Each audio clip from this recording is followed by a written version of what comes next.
Okay, D K Shivakumar ಅವರು react ಮಾಡ್ತಾರೆ sir. ಮೊದಲನೇದಾಗಿ D K C T Ravi ಅವರಿಗೆ ಬೇಲ್ ಸಿಕ್ತು, ಅದು ಇದು ಈ ಎಲ್ಲ ವಿಚಾರ ಬಿಟ್ಬಿಡ್ರಿ, ಮೂಲ ವಿಷಯಕ್ಕೆ ಬನ್ನಿ. ಇವ್ರು ಆಡಿರ್ತಕ್ಕಂಥ ಮಾತನ್ನ ಬಿಜೆಪಿ ನಾಯಕರು ಸಮರ್ಥಿಸ್ಕೋತಾರ.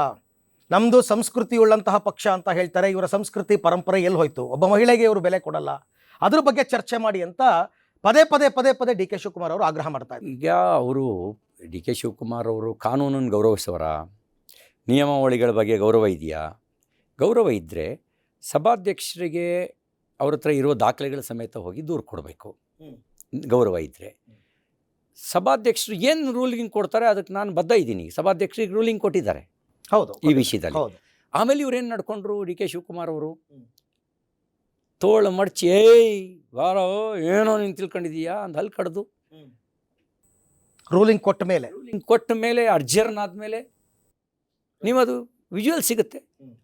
ಲಕ್ಷ್ಮೀ ಹೆಬ್ಬಾಳ್ಕರ್ ಅವರು ನನ್ನ ತಾಯಿ, ನನ್ನ ಅಕ್ಕ, ನನ್ನ ಹೆಂಡತಿನೆಲ್ಲ ಉದ್ದೇಶಿಸಿ ಮಾತನಾಡಿದ್ದು ಅದಕ್ಕೂ ಸಂಸ್ಕೃತಿನ, ಅದು ಗೌರವ ಥರ ನಡವಳಿಕೆನ? ಅವ್ರದ್ದೇ ಪಾರ್ಟಿಯ MLA ರೇಪ್ ಕೇಸ್ ಬಂತಲ್ಲ, ನಮ್ಮ ಪಾರ್ಟಿ MLA ಮೇಲೆ ರೇಪ್ ಕೇಸ್ ಬರ್ತಿದ್ದಂಗೆ ಇಮಿಡಿಯೇಟ್ ಅರೆಸ್ಟ್ ಮಾಡಿ ಜೈಲಿಗೆ ಕಳಿಸಿದ್ರು. ಅವ್ರ ಪಾರ್ಟಿಯ MLA ಮೇಲೆ ರೇಪ್ ಕೇಸ್ ಬಂದರೆ ಮೌನ ಸಮ್ಮತಿ. ಅಂದರೆ ಇದು ಕಾಂಗ್ರೆಸ್ ಪಾರ್ಟಿಯ ಸಂಸ್ಕೃತಿನ? You have to compare. Okay, ಕೋರ್ಟ್ನಲ್ಲೇನೋ ಇವತ್ತಿನ ದಿವಸ ಸಿ ಟಿ ರವಿ ಅವರಿಗೆ ಜಾಮೀನು ಸಿಕ್ಕಿರ್ಬೋದು, ಆದರೆ ಆತ್ಮಸಾಕ್ಷಿ ಅಂತ ಒಂದಿದೆ, ಮನಸ್ಸಾಕ್ಷಿ ಅಂತ ಒಂದಿದೆ.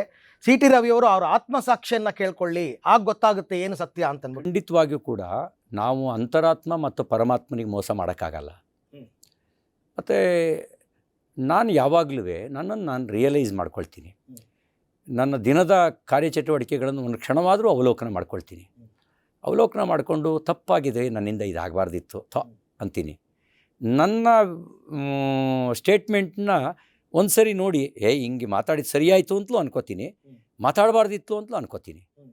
ಆ ಕ್ಷಣಕ್ಕೆ ತಪ್ಪು ಮಾಡಿದ್ದೀನಿ ಅಂದರೆ ಕೆಲವೊಮ್ಮೆ ಬಹಿರಂಗವಾಗಿ, ಕೆಲವೊಮ್ಮೆ ಅಂತರಂಗವಾಗಿ ನನ್ನನ್ನು ನಾನು ದಂಡನೆಗೊಳಪಡಿಸ್ಕೊಳ್ತೀನಿ. ಮತ್ತು ಓಯ್ ತಪ್ಪಾಯಿತು ಕ್ಷಮಿಸಿಬಿಡಪ್ಪ ಅಂತ ಕೇಳ್ಕೊತೀನಿ. ನಾ ಕೆಲಸ ದಿನನಿತ್ಯ ಮಾಡ್ತೀನಿ, ಯಾವುದೋ ಒಂದು ಘಟನೆಗೆ ಅಂತಲ್ಲ, ನಿತ್ಯ ಮಾಡ್ಕೊಳ್ತೀನಿ. ನನ್ನನ್ನು ನಾನು ಸುಧಾರಿಸ್ಕೊಳ್ಳುವಂಥ ಪ್ರಾಮಾಣಿಕ ಪ್ರಯತ್ನ ನಾನು ಮಾಡ್ತಾನೆ ಬಂದಿದ್ದೀನಿ. ಈಗ ನಾನು ಚಿಕ್ಕ ಹುಡುಗ ಆಗಿದ್ದಾಗ ಹೊಟ್ಟೆ ಉರ್ಸ ಕೊಟ್ಟಿದ್ದೀಯಾ ಅಂತ ನಮ್ಮ ಅಮ್ಮ ಹೇಳೋದು. ಆದರೆ ಇವತ್ತು ಹೆಮ್ಮೆ ಪಡೋ ಮಗ ಆಗಿದ್ದೀನಿ, ಹೊಟ್ಟೆ ಉರ್ಸೋ ಮಗ ಆಗಿಲ್ಲ. ಯಾಕೆ ಅಂದರೆ ನನ್ನನ್ನು ನಾನು ಸುಧಾರಿಸ್ಕೊಳ್ಳೋ ಒಂದು ಪ್ರಕ್ರಿಯೆ ಕಾರಣದಿಂದಾಗಿ. ಹಾಗಾಗಿ ಆ ಪ್ರಕ್ರಿಯೆ ನಾನು ಮಾಡ್ತಾನೆ ಬಂದಿದ್ದೀನಿ. ಕೆಲವೊಮ್ಮೆ ಏನಾಗ್ತದೆ, ಹ್ಯೂಮನ್ ಬೀಯಿಂಗು ಯಾರ್ಯಾರು ಏನಾರು ಅಂದಾಗ ತಕ್ಷಣದ ಪ್ರತಿಕ್ರಿಯೆ ಕೊಡಬೇಕು ಅಂತ ಪ್ರತಿಕ್ರಿಯೆ ಕೊಟ್ಬಿಡ್ತೀವಿ. ಕೊಟ್ಟಮೇಲೆ ನಮಗೆ ಇದು ಕೊಡಬಾರ್ದಿತ್ತು, ಸರಿಯಾಗಿಲ್ಲ ಅಂತ ಅನಿಸುತ್ತೆ. ಅನಿಸಿದಾಗ ಕೆಲವೊಮ್ಮೆ ಖಾಸಗಿಯಾಗಿ, ಕೆಲವೊಮ್ಮೆ ಸಾರ್ವಜನಿಕವಾಗಿ ಇಲ್ಲ ನನ್ನಿಂದ ತಪ್ಪಾಯಿತು ಅಂತ ಹೇಳಿದ್ದೀನಿ. ಈ ವಿಚಾರದಲ್ಲಿ ನಿಮಗೆ ಆ ಥರದ ಪಶ್ಚಾತ್ತಾಪ, ಗ್ರಾಟಿಟ್ಯೂಡ್ ಏನಿಲ್ಲ? ನಾನು ಈಗ ಹೇಳಲಿಕ್ಕೆ ಬಯಸಲ್ಲ. ಇನ್ಯಾವಾಗ ಸರ್? ಹೇಳಬಾರ್ದು ಈಗ.